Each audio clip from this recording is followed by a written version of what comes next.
I traveled across the country in a car to come out here. And I'm always in places talking with people. And, you know, a lot of the things we think, when we meet people, they're people. But when we view people stereotypically and we deal with them in their group, and when they sit in their group, they're not like who they are when you see them in person. But, I mean, your theory that and I think a lot of people share it, that the media sort of keeps us fighting amongst each other. Well, it's a hustle, you know, and the hustle is always based on getting people on the bottom of a society to think that each one is the enemy. And in our country, it's been, if you look at the position the poor Southern white was in, he's angry at the people who cannot affect him. And he's out fighting war for those people and those who don't affect him, slaves. He's looking at them and he's mad at them. You need to be mad at who can affect your financial condition. Soldiers who fought for General Lee in the Confederacy did not really have a stake in that. They were not owners of it. They're still fighting. And they're still fighting. They're still fighting. There are people fighting against who live in places where they never see a Mexican anytime. They're fighting to make sure that Mexicans don't come here. And they're fighting for issues that don't affect them locally. And they're fighting as a group with some group that they can't even define really. A group called white or a group called black.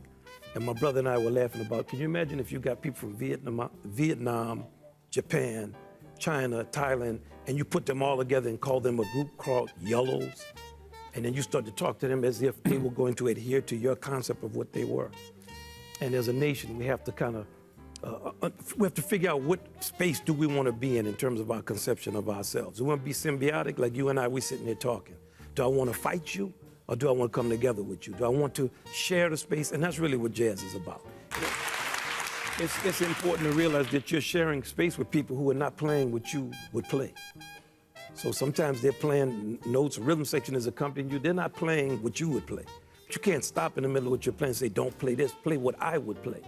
So the exercise in the music is how can we use our form to address the issue at hand, which is swinging and sounding good as a group, and how can I work with you in the space and find a way for us to swing. That's why we go back and forth.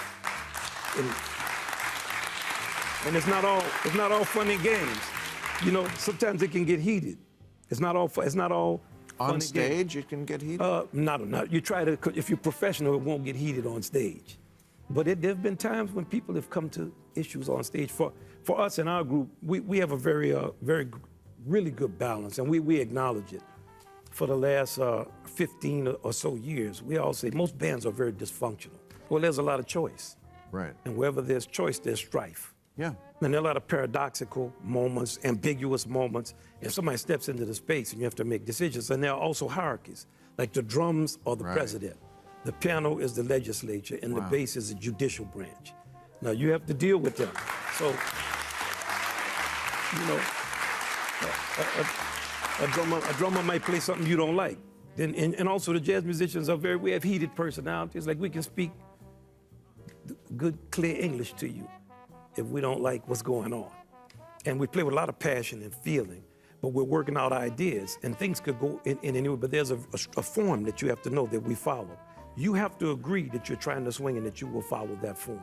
And you solo as long as you want. So you may solo 15 choruses when 2 were good. Now everybody's looking at you like. So, you know, you have to want to share space.